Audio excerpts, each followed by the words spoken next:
Hey everybody, before we begin the episode, I want to invite every single one of you to our event in Los Angeles at our gallery, No Wave, with Tunde Adebimpe entitled The Full Catastrophe. The event will be held on October 31st. For more information, go to our website, artistdecoded.com, click episode number 105, and within that episode link, there will be a direct link to our Eventbrite invite, or you can email me at info@artistdecoded.com. Okay, now on to the episode. I would say the piece of advice that a friend of mine gave me when I moved to New York, and I was really kind of having this problem where I was just like, I don't know, I like doing comics, I like painting, I like making movies, all this stuff. And he was, an older artist who, collage artist that I ran into, at a comic store. He was just like, "You want to hang out?" And I was like, "I guess so." And then I found out he had a one-man show at the Whitney and all this stuff. And Oh wow. And I would go and hang out every once in a while. And I was just kind of like, I don't really know, man. I don't really know what I should do. And he said, you should be doing as much as you can. Just go. You'll figure out what you should be doing by doing it.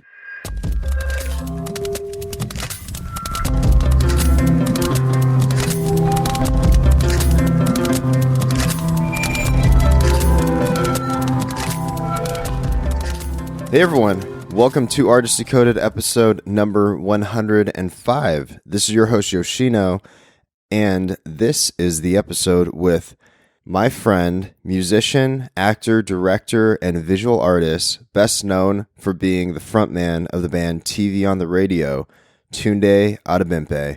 And Tunde was first featured on the podcast in October of 2016.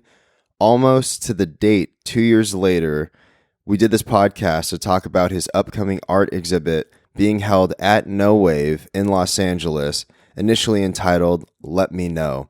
However, after this podcast conversation, Tunde went back and started to mull over the artist statement, mainly because I was just bugging him to send it to me. Sorry, Tunde. Then he decided to entitle it The Full Catastrophe based off of the conversation we had on this episode.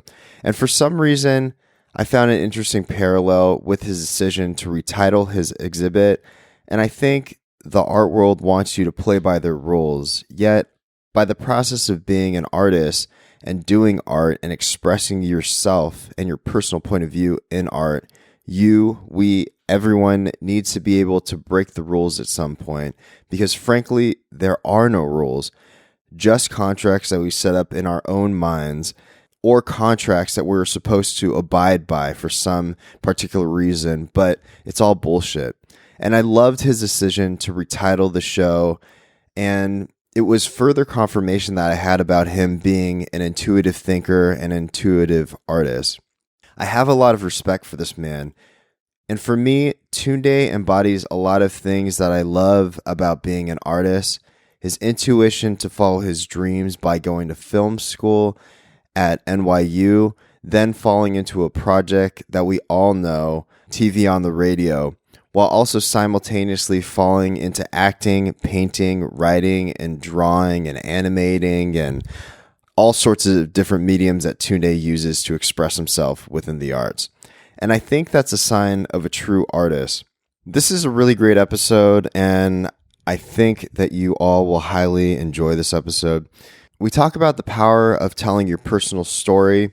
We also talk about tapping into the childlike self, which is something that for some reason is constantly coming back up in conversation with different artists, but it's also something that I think about a lot, tapping into that sort of naivete that, you have as a kid. And, I just remember me being a kid and, just creating things or doing things and expressing things and not really worrying too much about judgment from others, or even mostly judgment probably from myself. We also talk about that in terms of journaling in this episode, about the judgment on ourselves and being able to have a journal to just freeform write thoughts and express certain things throughout the day, or just, to get all of that sort of brain clutter out into and onto a paper or whatever you use to journal. We also talk about parenting in this episode and how that changes your perspective on your own creative practice in a good way. And I like this conversation that we had about relinquishing control of a project once you put it out into the world. Because, well, first of all, I think that a lot of people get very self-conscious about the opinions of other people and the opinions that other people have about their artwork. But really, we should just be creating these things for ourselves. And I know it's kind of easy just to say that, but we address this subject, and, what I've come to the conclusion of is that once you put something out into the world for people to consume, you no longer have the capacity to control other people's actions towards the way that they view your artwork. And I guess in ways it's kind of Taoist to think that way, but you do have to just approach things that way, and I think you have to approach things in life that way as well. But anyways, this is a great episode. I really, really enjoyed having Tunde on the show, as I have in the past. So let's get to the episode. But first, if you would like to donate to the podcast, please do so at artistdecoded.com. There's a donate link which will direct you to our PayPal. It helps us pay for the media host costs and various other costs of conducting this show. And if you can't donate, that's totally fine. Please go to our iTunes page and leave us a review. So here it is for your listening pleasure, Tunde Adebimpe of TV on the Radio, on Artist Decoded for episode 105. Hope you enjoy.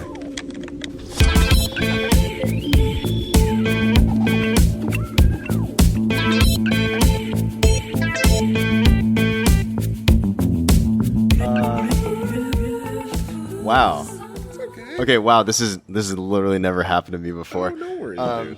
I'm gonna preface the middle / beginning of this conversation as GarageBand, which I record the conversations with, stopped recording, and how far in were we when it stopped recording? No, literally it just let's see. We were at like 30 minutes. Right, okay. Yeah. So basically we had the really very esoteric conversation about politics. Yeah, politics, how to funnel whatever you're working on through the cloud of information that we're getting now, like the microcosm, the macrocosm, like the megacosm, like how to kind of sift your way through it. I guess physically and emotionally, and wring some art out of it, like dip into your stream of consciousness and kind of throw it on a wall and see what you're thinking about. Yeah, no, I mean, I really like that idea of the stream of consciousness thing, being able to essentially use your vessel as a conduit for creating something meaningful, at least to yourself, and I forget who I heard it from, but there was this author that said something that the best gift that you can give to people is your story. Yeah, because you find, there's also that old thing of like the more personal you make something, the more universal it ends up being. Because you find a point of connection, with by giving someone your story, and it's depending on how like forthright and honest you are. It is a huge gift, the exchange of, like everyone's coming from somewhere, and you're kind of on the same plane. If you for whatever reason can, drop whatever like walls you've put up mentally or emotionally and just kind of just talk to somebody, like it's nothing. I mean, maybe unless you're under investigation, you have nothing to lose by telling the truth. By telling the truth. I guess that's where we go back into talking about politics. Yeah, man. That Covenant thing was fucking nightmare. Ridiculous. It's a nightmare. I just reviewed it again this morning. I watched, just on YouTube, but MSNBC. And we don't have to talk about this way too much, but it was basically... It's like... Yeah, it's a fucking just, nightmare. Yeah, it's a fucking nightmare. But I did want to talk about, I mean, we were talking before the recording cut off, we were talking about your show coming up called Let Me Know. And can you talk a bit about that? Sure. I guess your process about it. Yeah, my process, I don't know, again, it's sort of just, I'll start working and doodling and not so much writing ideas down. I usually just kind of go into something. But right now, I think a lot about, you know, people are saying like the country's so divided and da da da da. It hasn't been this divided since the 50s or whatever. And I'm kind of like, I get that, you know, but I feel like one-on-one, person to person, I feel like big picture, some exceptions. If you sit down with anybody and like look into their face for more than 5 minutes, like there's a point of connection. There's a recognition of someone else as a human being, like you said, with a story. And it's beautiful, you know, like it can be really beautiful. Even if you don't agree with this person about things, you can, basically the rule of like, the two rules in certain, I mean, I don't know, again, like, I think it's a Buddhist recommendation, or the two best rules you can follow is, don't hurt yourself or anyone else, you know, and that casts a really wide net. Like if you decide to not hurt yourself or anyone else, you know, you will be pretty cautious about how you present yourself to people, like how you react to people, because your reaction to people can sometimes hurt you more than it hurts them. Yeah. You know? No, like definitely. Really, like you can really poison yourself by starting to think that it's that whole mentality of like when you decide to be a hammer, everything looks like a nail, you know, but it's like, it's not, you know, exactly. It's like, and you just like let yourself. Yeah. I was just going to, agree with that point that, you know, I think the older that I've been getting, the more that I've been realizing, just really trying to sit and you know, and I'm not perfect. I don't always do this, but, you know, just really trying to allow myself to have empathy towards other people, you know, and also like what you were talking about, you know, just be able to forgive people who have done you wrong. Oh, yeah. In the past. Because, yes, it will hurt you more than you may realize. Yeah, you don't want to carry that shit around, you know? Even just letting, I guess, the like certain hateful thoughts like enter your brain about other people. Yeah, I don't know. It does something to your mind and also wastes time. It wastes a lot of time. I'm going to let this emergency pass by. Get out of their way. It's unavoidable. Yeah, no, of course. I think every single recording that I've done here. Yeah. It's got high DJ Red Alert is on it. Exactly. Yeah. It's a big city. People know that we're in the big city. Stuff's happening all the time. Yeah. Injuries, supposed injuries. Yeah. Fires. There's a fire in every corner. It's LA, baby. Deal with it. It's LA. Deal with it. It's LA, baby. But yeah, like poisoning yourself with negative thoughts. I mean, that's also part of why I make art or write or make music. It's sort of like, I don't want to carry that shit around, you know? And it's not even always negative, you know? It's just kind of like, I'd rather see this thing I'm obsessing about in a place, you know? And that's sort of the whole writing in the morning. It's like, I just want to put it in a physical place so it's not, or I can come back to it if I want, but just so I can get on with my day without carrying this thought of like, man, I'm really approaching hating this person or situation. It's kind of like, you don't really, because you wrote 3 lines about it, and like if that was all you could write about it, it's A, it's your problem, and B, it's kind of not worth the, you know, it's not worth the thought or the trouble. Yeah. And plus, speaking about time, I mean, and you can speak about this, I'm sure, more than I can because I'm not a parent, but I was thinking about this in terms of having kids, and a lot of the times when I've heard, some of my other friends talking about having kids, it kind of puts a lot of things into perspective, your drive for the things that you do, and it may make things a lot more, it gives you kids almost give you more clarity, and also reminds you about that innocence too, and I always think about this in terms of creativity, like being able to tap back into the child self. Yeah. And I guess that goes back to the whole thing of no judgment and just creation, right? Yeah, or everything's just, yeah, exactly. Where you're just going for it. Yeah, I love to watch my kid draw. She really likes drawing, and it's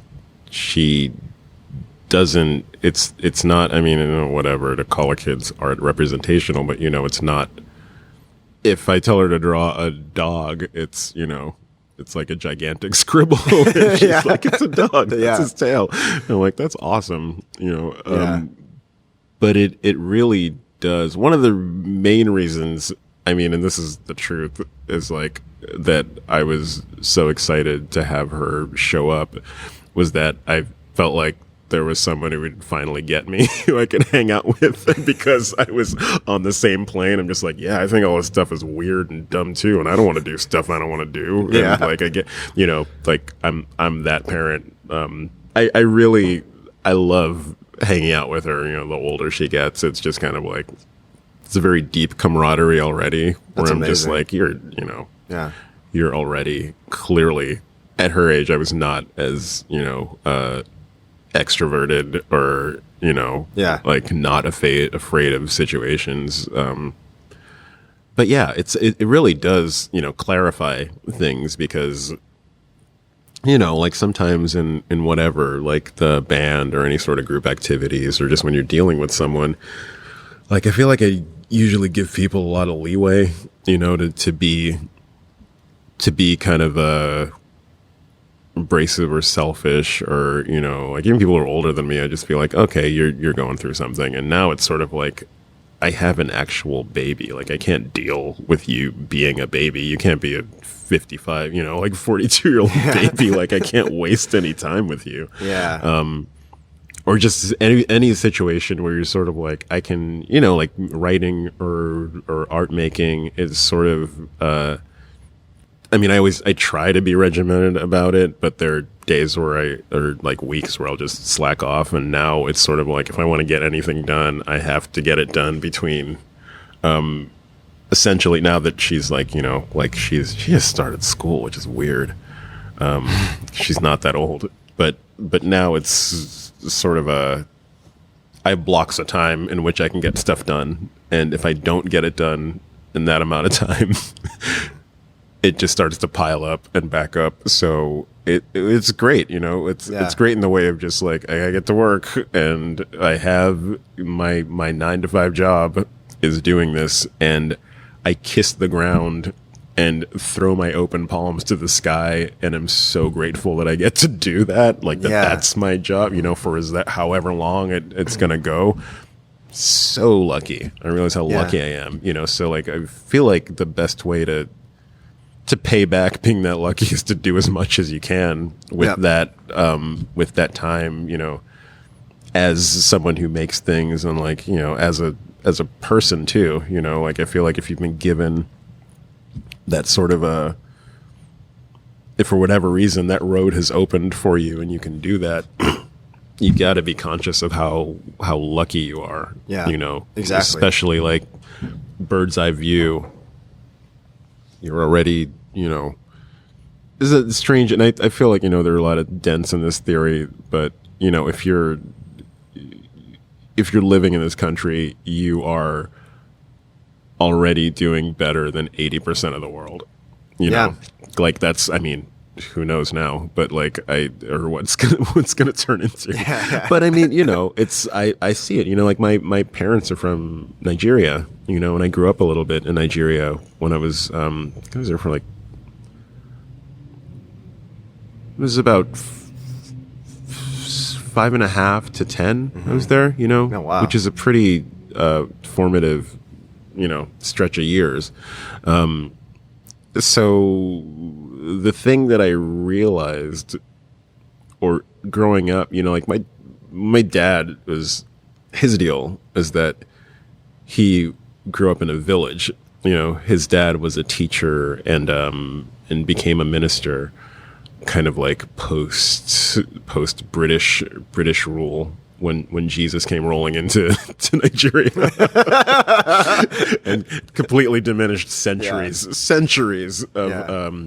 of like cosmology and religious pantheon. Yeah, let me boil down this pantheon of gods who deals with individual things into this one dude who's born in Africa, but for some reason has blonde hair and blue eyes.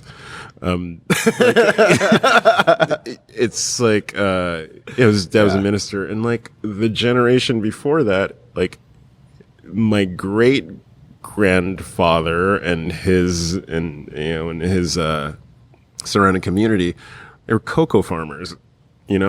So to go from cocoa farmers who raised someone who became a teacher and a minister, who raised someone in that same village, who raised someone who ended up becoming a doctor, and getting pretty much working in Nigeria and then working in the United States, who moved here. And like he ended up, for a long time being like the medical director of a hospital in Pittsburgh. Oh, wow. So for me, like and this thing with Nigerian parents, like, and you may experience the same thing as like, a kid who's like, at some point, like a kid, the offspring of immigrants, at some point. And it's just this thing of when you say, I want to be an artist, if you don't have that somewhere in the line, like an example of someone in your family who's done that and been very successful, you might as well say like, thanks for all of this, but I'm going to put on a pair of clown shoes and jump off a cliff and see how that goes for me. Yeah. So did you? Yeah. No, I mean, I think a lot of people see that when they have first generation parents, coming to America and then, essentially like starting a new life in a different country, right? Totally. But did you have a lot of resistance growing up wanting to be? I mean, did you always want to be an artist? Did you know that? Yeah, I was just not good at anything else. Really? Like, oh yeah. Were you not good at school? Here's the thing. I remember at a certain point, I always did really well in art and really well in English, and I think that was about it. I did really well in science until it got to a point where it meant something, and then I was like, "Ooh, let's like clearly experimenting." Like, I like it. I scratched astronaut off the list because I was like, "Ugh, math and science, not me. I would be not an asset to NASA. I would definitely fail." Well, I think the exploration thing is, I mean, just thinking of it right now, but you know how a lot of kids want to be astronauts. Yeah. I think it's just the idea of exploration. Absolutely. Right? Yeah, definitely. And I always wanted to make, like I've been drawing for as long as I can remember. I remember I broke the family video camera trying to get it to shoot one frame at a time, because I remember I just like saw a magazine somewhere, and it was there's an article about the California raisins and how they were created and like the process of stop motion.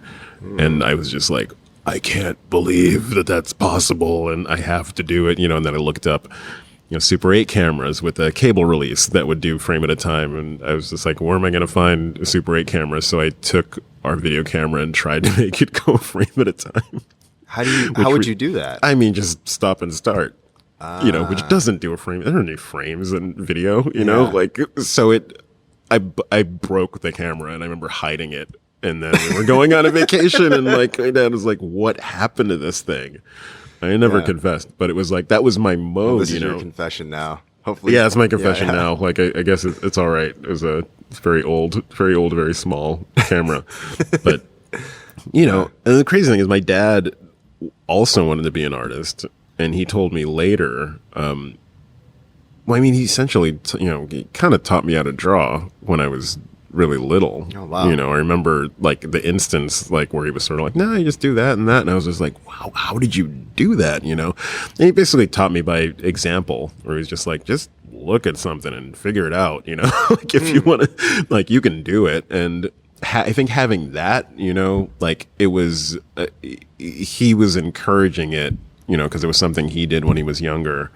And, he wanted to be an artist, but he was also, you know, he was like an incredibly smart man. And, he ended up doing so well in sciences. And his situation was that he was in a position to, get employed and, you know, send money back to the family. And he had 4 sisters, and he put all of them through school, you know, because his parents couldn't afford to do it. And he got, you know, lots of, scholarships to what he was, it was, and that was kind of an intimidating thing to be like, realizing slowly, you're just like, oh man, my dad's a super genius. Like I can't, A, I'm lucky, and B, I can't really fuck up, you know? Yeah. So that was how the whole art thing, I was sort of like, I don't really know what else to do. I'm not really great at anything.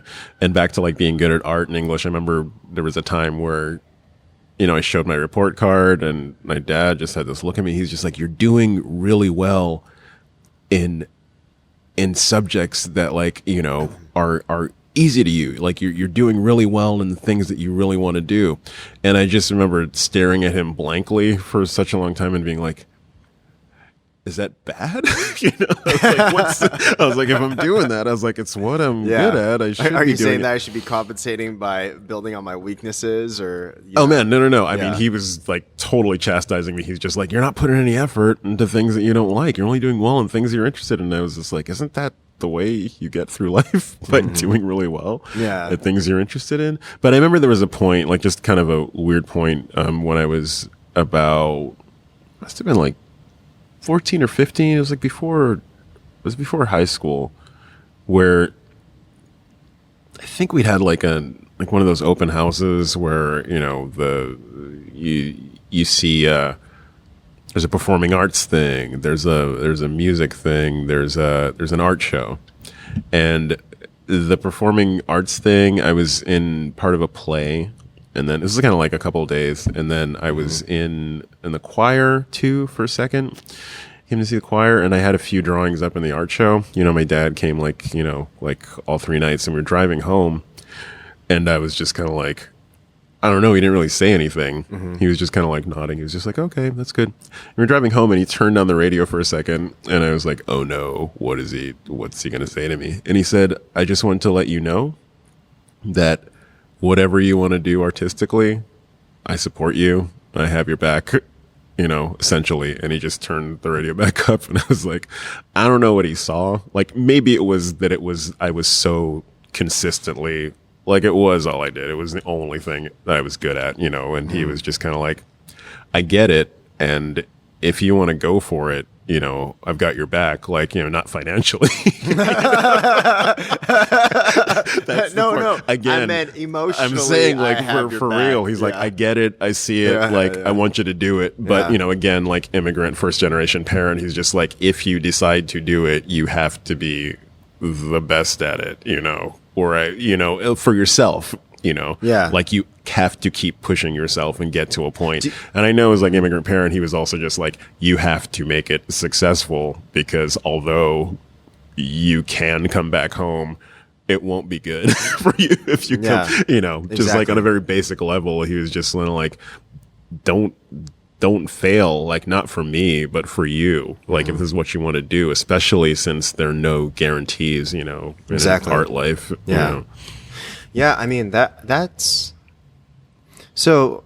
I mean, I guess we're talking about, and this is when we were talking about earlier about, you know, the whole idea of journaling, and, you know, you looking back at like journals that you wrote 20 years ago, and, you know, there's that, I guess, that consciousness stream and certain things that you replay in your memory. But did that encouragement that he gave you at a very early age make a profound effect on you till now? I mean, do you still think about that, the way that, you know, he said that, and you're like, oh wow, like he is really supporting me? I think that's what, the best thing that you can do for a child is show support as a parent, no matter what, no matter how wild or wild, quote unquote, or crazy an idea is, just being able to show love, care, and support. Yeah.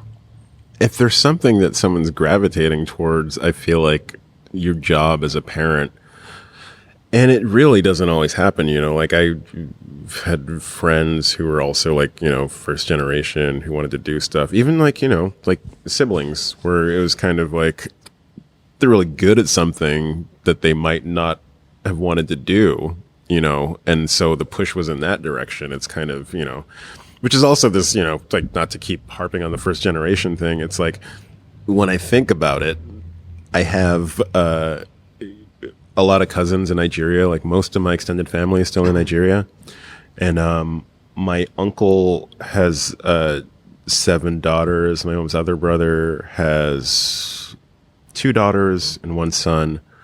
And pretty much across the board, my aunts also have kids, but across the board, it's like doctor, lawyer, engineer, doctor, lawyer, engineer, and that's because they're pushed in that direction, but also it's kind of the deal, it's sort of like, if you're going to be in, when I remember when I talked about, wanting to make more art and be an artist, my mom instantly was just kind of like, oh yeah, like an architect, and I was like, no.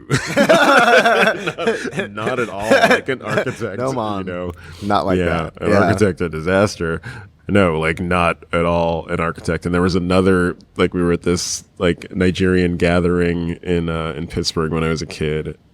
No, I guess I was about to go to college, and I got into NYU, like I got a little money to go to NYU, and I was telling someone, like an adult, they're just like, oh, what are you going to go study? And I said, oh, I'm going to study film. And they said, oh, like radiology. And I was like, why would you even? In my brain, I was just like, why would you even think that? And I was like, oh, because there's film involved, but like, there was never in a million years would this guy be just like, oh yeah, Dr. Adebimpe's letting his kid go to like film school to make movies, like, it's kind of like, especially then, like, early 90s, it was sort of like, as far as like filmmakers of color went, it was basically Spike Lee, John Singleton, like Julie Dash, and that was kind of it, and it just wasn't, it just didn't seem like it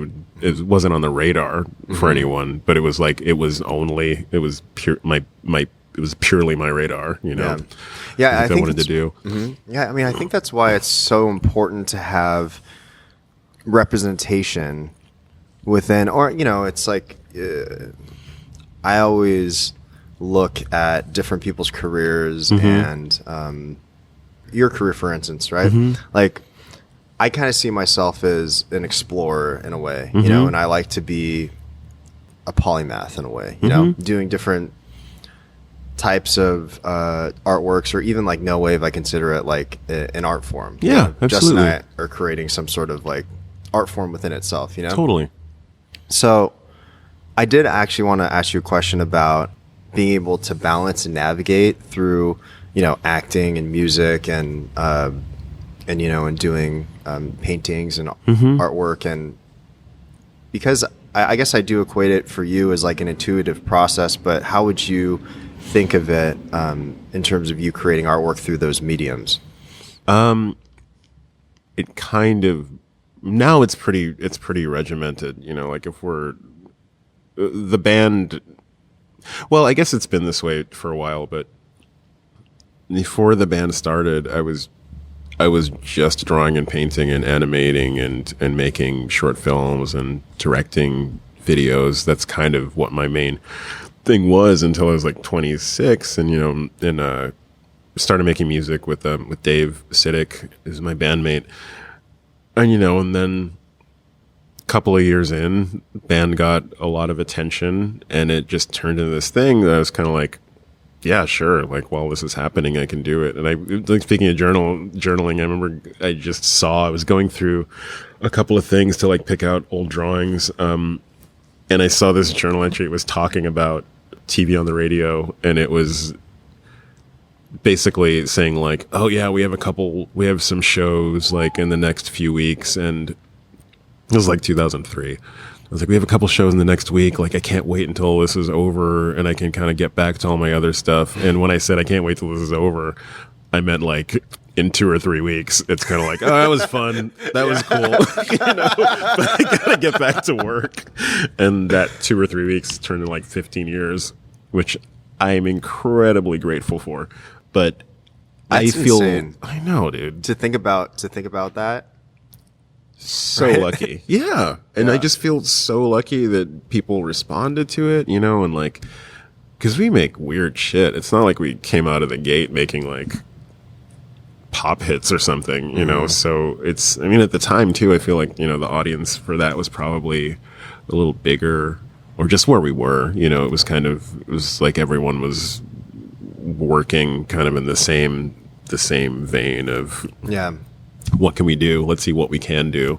So you never, I think that's interesting that TV on the radio got so huge, and yet you didn't even intend it or have the desire for it to get that popular. Yeah, my basic desire was I get to make stuff with my friends. Like, that was about it, I think that's a great approach. I just don't, I mean, it's still my approach. Like, I don't, if possible, like, and there's situations where you're kind of like, okay, I have to work with people that I don't know, but hopefully at the end of this experience for me, I'm like, I hope that we're friends by the end of this experience. Like, I'm going to put the effort forth to making sure that, because I think just things go better that way. But yeah, that's like, I was doing that, making stuff with my friends, and it turned into our job, which is great. Again, like, super lucky to have that turn into a job.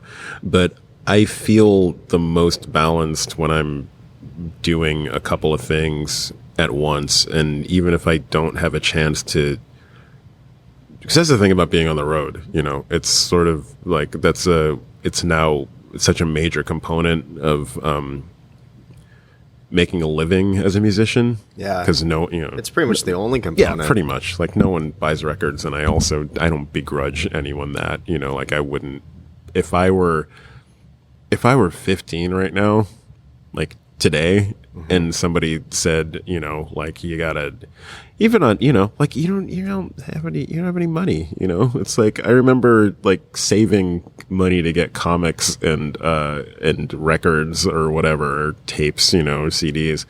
And as a result, it's kind of like you don't have that many, and you really value all the ones you get. I mean, over the course of a few years, you've got a collection or whatever. But I understand that part of it, and it's it's good to it's fun to see a live show and all of that. But the unfortunate part about that is, as someone who really likes to be in one place working on something and getting into it, which is, sometimes recording is okay like that, but the solitude required, at least for me, to make something I feel good about is, and the focus completely evaporated by just being, just the energy of other people around, or just, it's not even a negative thing. It's just kind of, there's no, it's just the thing that you're conscious of. Yeah, there's like no space for it. And just like, when you play shows and so much energy goes into the shows, and it really is, I found, it's such a heightened state of activity, at least for me when I'm playing a show, and you're definitely taking in the energy that's being put towards you by an audience. You're taking in the energy that your bandmates are feeling. You're taking in all of that, and it kind of doesn't leave a lot of space for that thing, I guess, for that moment of clarity. Yeah, exactly. Or that like nugget of solitude that like kind of keeps you, and that they can expand when you're actually alone. It just kind of like, it really compacts it into something that like, you know, so I sketch a lot on the road, but that's kind of the hard part for me. And like, I'd like to, you know, I really, and this show is like a great opportunity. Like, I'm so glad. Thank you guys for inviting me to do it here. Like, no worries, it's man. Like, I mean, we clearly believe in you as an artist. Oh yeah, no, we so appreciate it, because it's also like, it's great to be able to like, I feel so good telling people like, I can't do anything for the next like 6 weeks because I got to do this. And people gonna be like, well, could you take some breaks? And I'm like, absolutely not. Like, no way can I take any breaks. You know, but I feel like you'd be pretty nice about it, right? Or I don't oh, exactly no. I mean, people get it, you know. I'm not trying to like, it's just like the absolutely not is kind of like, I got something to do, you know, like in the same way that like if we had to like write a record and someone is like, you're going to be here for 2 months, like I've got to be 100% committed no, for sure. to whatever. No, I totally get it. Yeah. I totally get it. But it's, but what you were saying about like, you know, kind of breaking things up, it's with the band, because it's been such a regular thing. Like I would look for gaps, I guess starting like probably 5 or 6 years ago, just to kind of compensate and look for gaps where I could make something where we weren't on the road, or try to. And I art direct pretty much all of the artwork for the records, and whenever possible, I'll direct videos, or at least like put the time, like storyboard, and then give it to someone else to kind of expand on and figure out. So that kind of feeds that creative spirit, scratches that itch, you know. But yeah, I would really, I mean, I just feel like I haven't had the time to, you know, like I'm writing a screenplay I was telling you about for like this adaptation, and you know, I project forward, and it's sort of like, okay, let's say things go as I would like them to go. Write this thing, it gets funded by someone somehow, you round up the crew that you want to do it, you know, you round up a DP, you round up you know, just everyone, you round up like a CG artist, you round up sculptors to do practical stuff, you know, that happens, and then you go into directing it, and it's sort of like, I haven't had the experience, but you know, you have friends who are directors who are just like, that's my next 2 years. Like, I'm working on that for the next 2 years, you know, if it kind of goes the way I want it to. And is that exciting to think about? So exciting to me. Like, that's kind of to work on something for, I mean, honestly, to work on something for 2 years and then to not have to be there every time it shows is like fantastic. Because that's the thing, putting out a record, you know, when you go on tour, like, you have to be there to perform like every single time, you know, like, or it just doesn't work. But that's why I like making, you know, books and things like that, or even, you know, paintings or drawings. It's kind of like you can spend the time doing it, and then you put it out into the world, and you don't know who's reading it. You don't have to see. You don't have to go and sit with everyone, and you know, and just be like, "What do you think of this? How's it going?" Yeah, it's like, "How do you like it? We're at hour and a half. You still into it?" It's like, every home, you know, like. But it's just, that's really, it is appealing to me to like kind of be in one place doing things like that, and I feel like, you know, whatever the band does next, we're kind of in a place where, I mean, at least for me, like, it would be nice to have a stretch of time where we're not doing it as intensely, you know, so that, like, you know, and everyone in the band does other things too. So it's, I think it's healthy though.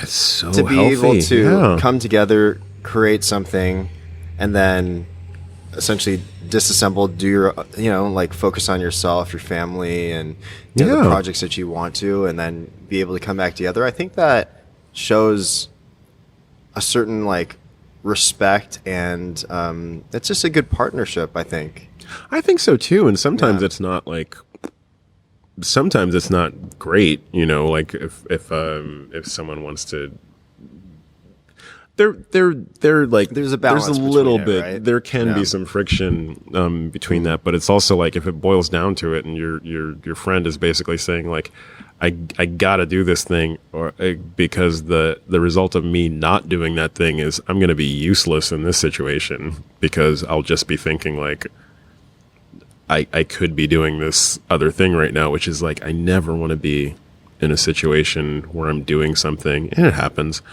but where I'm doing something and in the back of my mind, I'm thinking, I really could be doing this other thing because I'm cheating the thing that I'm working on by not being fully present, you know? Exactly. So that's how it breaks up. So finding gaps, and acting is like such an unpredictable thing, you know, like I've definitely, since I've moved to LA, I've started auditioning more just because I'm local now. You know, when I lived in New York, it was sort of like I would get a call to do something, or like my manager for that stuff would just be like, it's like, yeah, they want to see you. And they'd be like, I'm in Brooklyn. They'd be like, can you put yourself on tape? It's like, I can, but you know, putting yourself on tape is sort of like you're not talking to a real person. Like you're not, it's a strange interaction. It's strange. Yeah. Like casting is weird too, you know, because it's sort of like, because I haven't been like I have friends who are actors who that's their every day. You know, like people go to like 2 or 3 auditions a day, and like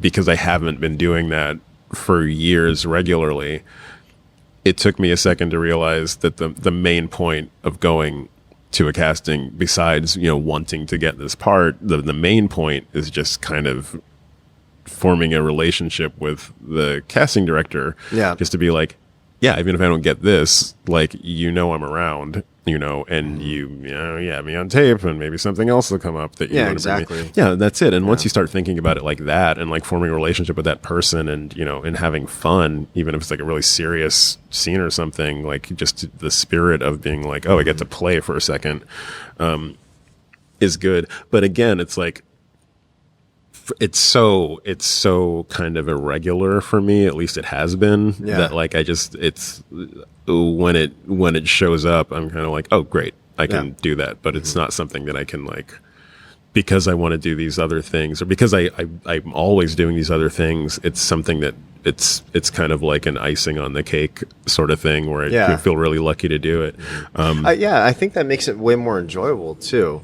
Yeah. Instead of, because I think, you know, I guess this goes back to the whole entire thing about popularity and, you know, wanting to have some sort of like limelight. And when you have your intention and you have that sort of, I've been thinking about this a lot in terms of like expectations, and having this sort of expectation in your mind about how something should turn out, and it doesn't, and then you're constantly getting let down. It does something to your, like, it does something to the way that you think about future situations, right? Definitely. But did you get into, because I feel like, you know, just you going through all these different mediums and processes and learning, like, I feel like you're kind of like a student of the arts and a student of life in a way. And did you get into acting to learn more about the craft of filmmaking, or why did you get into acting? Yeah, because I went to film school, and I think a friend of mine who was in the graduate school asked me to be in his short film. Well, after we kind of like started, he was just like, "Man, you want to, you know, write this thing with me? You're funny," and da da da da. So we started writing this thing, and then he was just like, "You should just be in it. Like, why don't you just in it?" And like, I'd done, you know, acting in high school and middle school, and like really liked it, but I wasn't like, I'm going to be an actor, like, mainly because all of the people like that in high school and middle school, I was like, I gotta get away from you.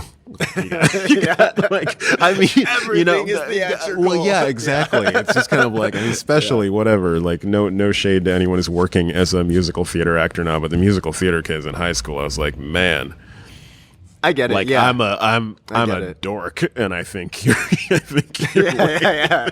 That's exactly the way. I'm a huge dork, but like, even I'm just kind of like, man, you don't got to dance and like be singing Pippin down the hallway, like whatever you're singing, you know. But you know, that was, and even when I got to like, I felt those, yeah, I was a total like closet nerd in high school, and I played a lot of MMORPGs. Okay, You know, like EverQuest, yeah, and, like, totally. World of Warcraft, and Right, stuff like that. totally, yeah. And but yeah, I mean, theater kids are definitely And some special. Yeah, they're yeah, special. but it's definitely an attention thing, for them. And it was like, yeah, I see. I don't know, like You couldn't connect to it. Yeah, not really. that. Like we would like the plays that I was in. It was kind of like it was fun, but and there were some people who were cool and didn't, like were cool about it. Not to dismiss the entire Yeah, entire no, thing. I get it. Yeah, But I never like I in film school, like I would act in my own projects and I would act in friends' projects because it was just kind of like, oh, it's I can get this done, like, and it'll be fun, it'll be easy. But yeah, it was my friend's graduate film, and it ended up winning like the NYU Film Festival. It ended up being like, oh, this is the top honor graduate film, and I ended up winning a Best Actor award at the end of this thing. wow, that's amazing. To the major chagrin of like a lot of my actor friends are just like, you don't even care. And I was like, no, I care when I'm doing it, but like I don't know, it's Yeah, I it's can't fun connect with to that. do. Like the idea of wanting to be glorified for something that you put out there, or Well, it's kind of like you got to just see what happens. To me, it's sort Yeah. of like if there's a situation where because everyone's just trying stuff out, like, Yeah. and so the reaction.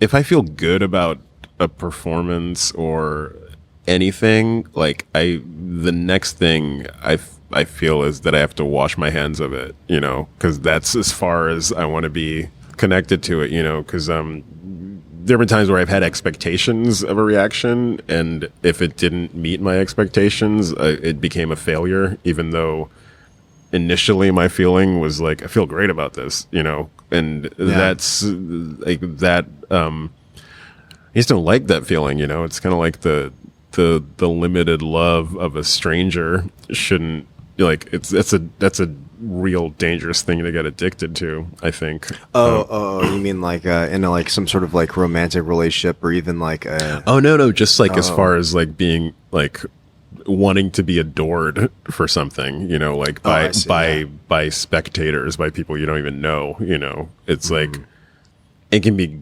great, but I feel like if you're, and maybe some people just function better that way, but I feel like if you're going for that and like every time something doesn't do as well as you want to, it kind of messes you up like way more definitely than if you did something, felt good about it, whatever the reaction is, the feeling of, pride or achievement or just like general, like, like serenity of having finished this thing is more important than, somebody coming along and just being like comparing it to something else and being like, well, it wasn't as good as this and da da da da. Yeah. It's like, I just think it's a hard thing to like, because I don't know what people like. Yeah.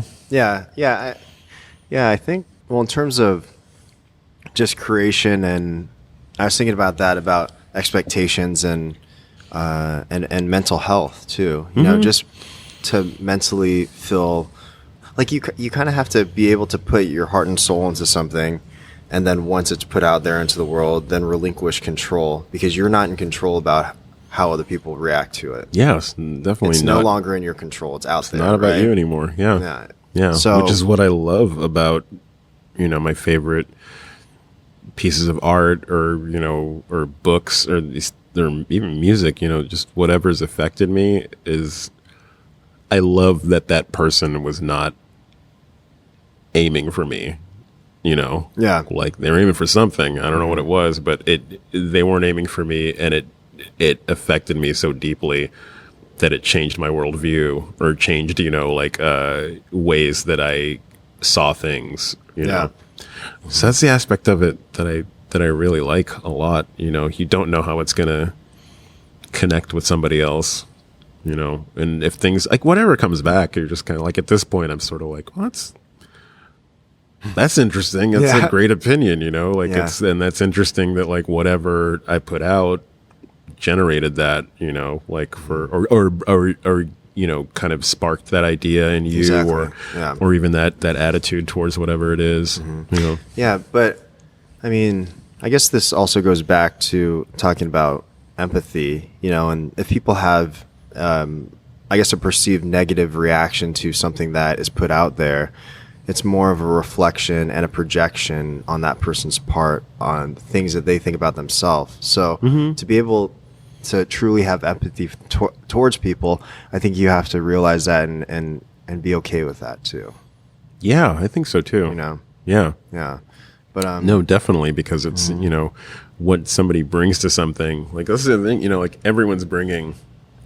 They're at the tail end of wherever they are in their life right now when they encounter your music or your film, or and everything they bring with them kind of, I guess dictates whether they connect with it or not. Yeah.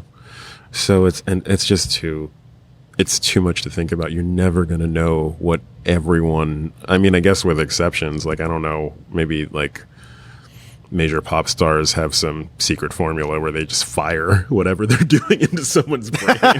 They know, like, they've kind of developed, like, they've kind of, and also fire the people around them if exactly, if it doesn't go right. Yeah, exactly. Exactly. They have the luxury to be like, you're fired, you're fired, you're exactly. fired. It's like someone sees the Billboard charts and it's like Darth Vader just like choking someone out immediately.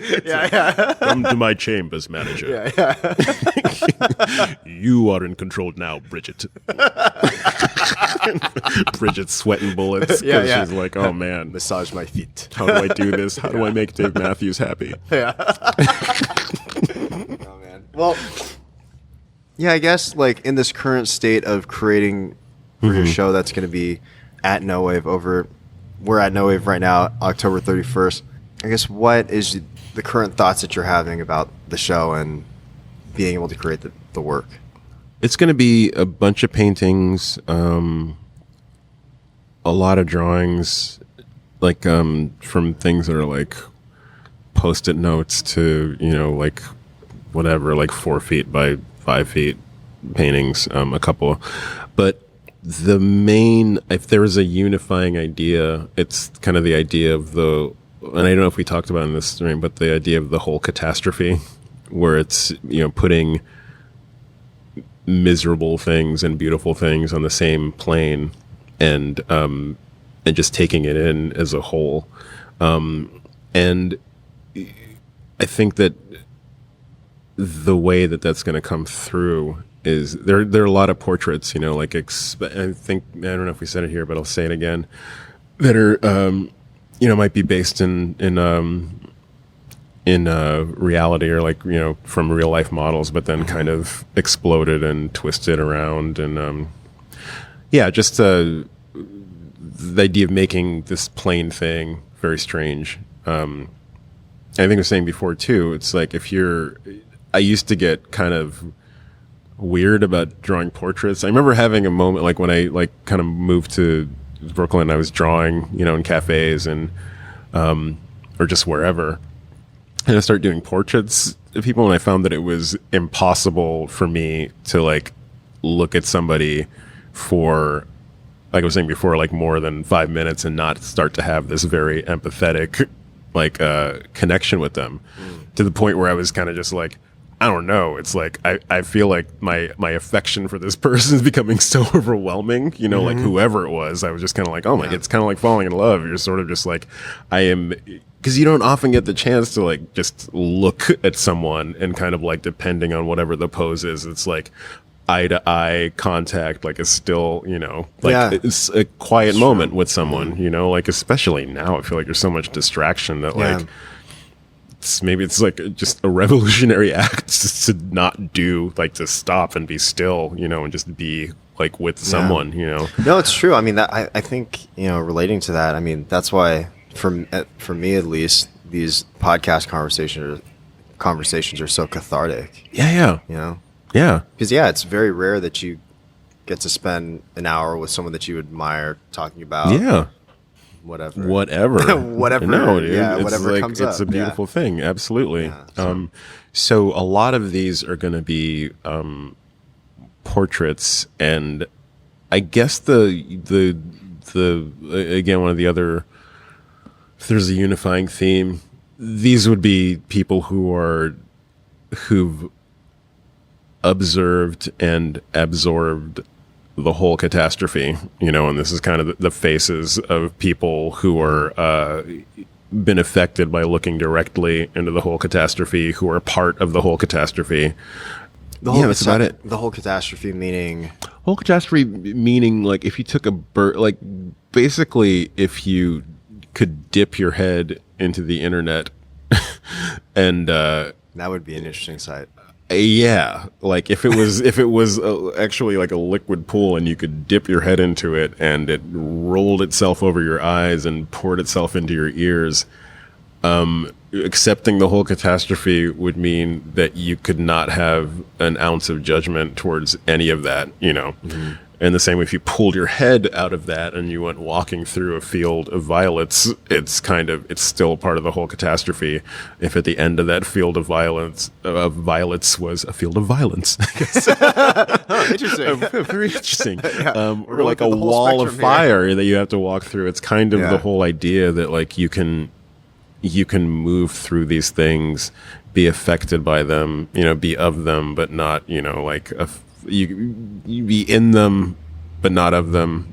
You can observe the entire thing on a level, and it's kind of, I don't know, like I think there are incredibly ugly parts of chaos. There are incredibly beautiful parts of chaos, but it's always, like to me, it's always something to look at, and kind of I feel like with music or whatever, or art, it's like the thing that I always want to do in any situation is kind of, be able to put it, if I'm in it, I want to be able to back away from it enough to be able to put it in my hand and like look at it and see it for what it is, and it's, like sometimes like the more gnarled and twisted and, like it's ugly at the bottom, beautiful at the top, or ugly at the top, beautiful at the bottom. Like it's all of a piece, Yeah. So I guess that's it. It's also kind of the idea of the human family, superhuman family, subhuman family, all being like one family, Yeah. Yeah, that's about it. That's amazing. Yeah. Yeah, I mean, just to relate that to, a lot of the films that I like, I feel like a lot of the best films, and I brought up The Square to you earlier, which I feel like just based off of how you're describing your show, it's, it's all the beautiful things and all the ugly things, and it's all a collaboration and combination of all of that, colliding in some sort of strange, like esoteric way, and I don't know. I think that's where the best, at least what I'm attracted to, like the best artwork is, it's everything, it's all things, it's everything, and that's what makes it beautiful and complicated. Yeah, and it can relatable in a way. Yeah, because all of that, like whatever you throw out is going to hit somebody, hits everybody in a different way, and like you said, even if it's a positive reaction, it's resonated with you. If there's a negative reaction, it's resonated with you and can kind of make you think, like, well, why am I so against that? And there are things in life where I'm just like, you get triggered by something and then you're just kind of like, but why? Like, why am I? Yeah, what does that say about me? Yeah, like I remember this whole, like, she was whatever. He was definitely wise beyond his years, but like I remember there was a day where my older brother just kept bothering me, and I was like, I was probably 14, he was 16, but every time he walked by me in the house, he would just like push my head, like if I was doing something, he would like take it away from me, just like every single time. And it's like, I didn't do anything. So finally I was just like, why are you annoying me? And he just said, why are you letting yourself get annoyed? And walked away from me. And I was like, I hate you. However, to this day, I carry that where I'm just like, yeah, why? Exactly. Like, am I getting, like, and I see it, but it's also like, putting in the palm of your hand and just being like, I get that, but I don't have to let it consume me. Like or whatever I decide to do next is a choice. Exactly. And I can choose to let it go, or I can choose to like extend the whatever annoyance or misery. Yeah. I always see it like, people talk the term starting shit. When you're starting shit with someone, it's kind of like, you can not pick that shit up. You can leave it there, or you can throw it back at someone, and that's so true. Then you can, but it's also like there's so much cleanup time when you throw it back at someone that I feel like the easiest thing to do is, curtail it as quickly as possible, because like you have others being a shit, you have other shit to do, like that's about it. Yeah. I think about that like in terms of just distractions, and also relating it. I literally just finished The Square yesterday, so I'm excited to see it. It's embedded in my brain, but it talks about that, like the sort of like the reactions that you have to negative stimuli, and then I was also thinking about that as you were talking about it. I recently watched, whether you like this film or not, but I recently watched Enter the Dragon, the Bruce Lee film. Oh, totally. I haven't seen it in a long time. I remember I loved it. Yeah, and there's certain philosophical things that he says in the movie, and yes, it is like kind of campy and based in that genre, but there's this like there's this encounter. Can't mess with Bruce. That's all. Yeah. Like definitely in the pantheon of who I listen to. Yeah, exactly. Right. Yeah. So speaking of that, about like reacting to negative stimuli, there's a scene on the boat where there's a martial artist and he's like pushing around the workers and like trying to start fights with them. And then he looks over at Bruce Lee and confronts him and says, "What martial art do you do?" And he's trying to kind of like project and puff his chest out, right? And he's like, Bruce says, "The art of fighting without fighting." Right. Yeah. And there's a pause. The guy says, "What's that?" And then Bruce points to the island. He says, "Over there. I'll fight you over there on the island right now." And then he said, "Just jump in this boat." And then so the guy walks down, jumps in the boat. Bruce unties the string, the rope, and basically just lets him. Yeah, the art of fighting without fighting. So he let him float out and was just mocking him. Exactly. Yeah, and it's like, have a ball, go for it, go for it. Yeah. So I got other shit to do. Exactly. Yeah. So whether you encounter someone on the street and they try to like start something with you or whatever, it's just have to let certain things go. Yeah, and like my reaction usually, unless I'm like in like immediate danger, which you can tell when you're in immediate danger, but like if somebody comes up to me and like my first reaction almost always is to be like, where are you coming from? And I'm just saying, like, if, a stranger on the street or, like we're downtown, right now. And you mentioned that, sometimes people will wander in and ask for money or, like I've definitely run into people on the street who will come up and start talking to me and like kind of in a threatening way. But I can like only see them, and just kind of be like, what's up right now? Because like, it's not me. Yeah. It's you. And like, if I can help you like bypass this moment, or just kind of like, if you're not getting a reaction from me, and usually like if people don't get a reaction from me, then it's kind of like it doesn't go that much further. Or if like you can joke with someone.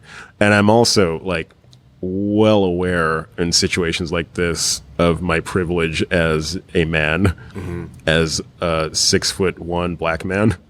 Definitely aware of the fact that like despite wearing glasses, someone might think I could fuck them up. So like I recognize that, but I was talking with like one of my bandmates, and it was kind of, it might not be an effective strategy at all, but like what if your first reaction to being like rolled up on, or and again, like immediate danger situations are different, but like something like a minor altercation, it's like, what if your first reaction or your adrenaline ended up provoking empathy so you could be just as forceful and strong about being like, I don't want to do this, I'm going to help you out, like whether you want it or not. Yeah. Like, I'm going to make sure that you're okay by the time like we get out of the situation, or okay enough to be like, I'm not your enemy, dude. Like, there's something else going on. Yeah. And if I can help you fix it, cool, But we're not, I guess we're just not wired that way. That's really like super wishful thinking. Yeah. Yeah. But, well, cool. that would have to take a very conscious effort to be able to separate yourself from the situation. And I mean, especially if you're like, with your family or something, Yeah. to me, Oh, yeah. like protection, right? Oh yeah. But, Yeah, I got into a situation Yeah. 2 years ago where it was like I was about to strike someone and was just kind of like, this would be bad for both of us. This could end really badly for both of us. yeah. I mean, and it's kind of like, it almost seemed like a weird foreshadowing, in a strange way now that I look at it, just because I was basically walking like, with a friend of mine, a woman, and there's a guy who was walking down the street towards us, and as we walked past him, he kind of motioned with his hand towards the middle of her legs and said, "Grab by the pussy," just like that. And I turned around and I was like, no, man. Like, absolutely fucking not. Like, you apologize. And he looked at me and he's just like, what are you going to do? What are you going to do about it? What are you going to do? Oh, yeah. And I was just like, I'm going to do what I'm going to do. Just apologize. And he just started like kind of like looking past me. And then he kind of like picked a flower from a bush and tried to give it to her. Yeah. He's like, I'm sorry, ma'am. I'm sorry, ma'am. And I was just kind of like, what are you doing? And I was like, yeah, man, that's not appropriate. And he's just like, I'm not fucking talking to you. I'm not talking to you. I'm talking to her. And I was like, I got to get out here. And there was a moment where I was just like, I mean, my feeling was, I need to knock this dude out. Yeah. And then my second thought was kind of like, we are two African American men who, if a cop car rolls by and sees us fighting, like, we might both get shot. Yeah. Basic reality, Yeah. And so, and also as he was talking, I was like, there's something clearly like, he's definitely not equipped to deal with life as a quote unquote regular person. Like, there was some sort of mental illness at work, you know? Sure. Yeah. So it's like recognizing that too. That's when you're kind of like, I really gotta let this go. I really have to let it go, even though this person has done something and said something that really makes me want to knock the shit out of them. Like, and I hate that feeling. I hate that feeling. Yeah. It's that feeling inside your body. It's not good for you, Yeah, I actually had to, those sort of primal sensibilities, I had to train those, because as a kid, I had like kind of like a passive aggressive sort of like anger issues in a way. And I guess like all, a majority of people may have that because of insecurities or whatever when they're kids, like 15, 16. Yeah. But martial arts actually, speaking back about Bruce Lee, but martial arts has helped me a lot with that, is to be able to kind of like control those things in a way, and also have an outlet for that. Oh, totally. But, yeah. Oh, no. And like you're absolutely right about needing an outlet. But if you can, and that's, whatever cliche it is, like if you can funnel that into making something, that's a venue for it, like it's useful in music. It's useful in acting. It's, like where useful in painting, like I feel like if I didn't have those things, like the basic rule of don't hurt yourself or don't hurt anyone else would not be a thought in my head. Like it's just kind of like, I don't know, it wouldn't be an immediate thought in my head, let's say, but like I kind of, it's like, I know it's like, if you can get out of a situation that's gonna poison you and negatively affect someone else, it's like it's just as quickly as you can to like stamp that out. You definitely should. Yeah, exactly. Yeah. Well, cool, man. I guess let me just ask one more question, but sure. Do you have any advice for people who want to pursue a creative craft as a career, or any advice for people, just getting into the arts? I would say the piece of advice that a friend of mine gave me when I moved to New York, and I was really kind of having this problem where I was just like, I don't know, I like doing comics, I like painting, I like making movies, all this stuff. And he was, an older artist who, collage artist that I ran into, at a comic store. He was just like, "You want to hang out?" And I was like, "I guess so." And then I found out he had a one-man show with the Whitney and all this stuff. And Oh, wow. and I would go and hang out every once in a while. And I was just kind of like, I don't really know, man. I don't really know what I should do. And he said, you should be doing as much as you can. Just go. You'll figure out what you should be doing by doing it, as much as you can. And also, I feel like if it's what you want to do, you'll find, some people are fortunate enough to be supported by a parent or whatever. But if you a day job is not a bad thing. I feel like I encounter a lot of people who are like, oh, that's beneath me. I wouldn't do that, or work at a coffee shop or a bookstore, or stock things at night and these things. And it's most of the people whose art I admire, you got to find a way for yourself to find time to do it, and it'll be, I don't know, there are no guarantees, but I feel like the more of it you do, the more you'll gravitate towards these things you want to crystallize, know? So I would just say, if you want to do it, figure out a way to support yourself doing it, but also do as much as you possibly can, and as often as you can, just finish what you start, even if you think it sucks. Just finish it, and I'm very guilty of not finishing a lot of things, but I find that when I finish something I start, even if I don't like it, it's done, and I can come back to it and just be like, oh, well, I learned something from doing this. I now know what not to do. Or I come back to it and I'm just kind of like, that's great. I don't know what my problem, it could be years later, but I just feel like that's fine. It's not, it's I don't know what I was tripping about.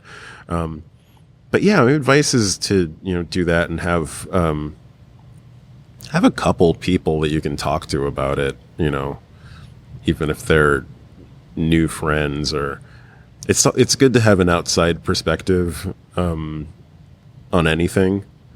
But you should also, and this is a hard one, you should learn to detect when certain people are giving you advice because they want to kind of slow your progress, or, are telling you negative stuff because they're kind of I wish I was doing that. Yeah. And I'm not as focused or disciplined as you.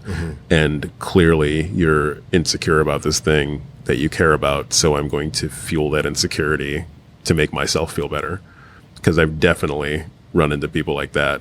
Where I had an art teacher like that in high school who would rip down things that I'd made. I'd be working on something for weeks. There's 6 foot by 6 foot drawing of a dragonfly that I've been working on for weeks, and he came up to it and was just and he'd kind of left me alone, and I knew it at the time. But my friend Alex and I were the best artists in the class. We, because we'd made stuff outside of class, and as a result, maybe we were shitty punks who were just kind of I don't know, man, this is boring to me. Or but we were there, and we were doing we were doing the assignments. I was working on this picture, and at one point he came and he kind of left me alone. At one point he came up, he's just took a big, a white piece of chalk, it was a pastel drawing, and took a big white piece of chalk and circled the head. He was just kind of this is too small.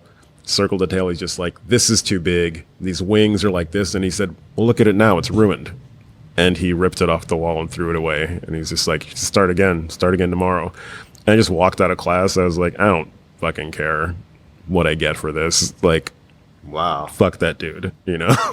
And he's yeah, it's ridiculous. That's I mean, there's all sorts of, you know, he's also, There's a lot of trauma there for him. yeah, you know, it's weird. He was like, at that point, 60-year-old, like, you know, grew up like, he was like, I made technical drawings for the military, you know, just like, I'm gonna run a tight ship, but he would, and this is the truth, like, if he thought a girl in the class was pretty, she'd basically get an A.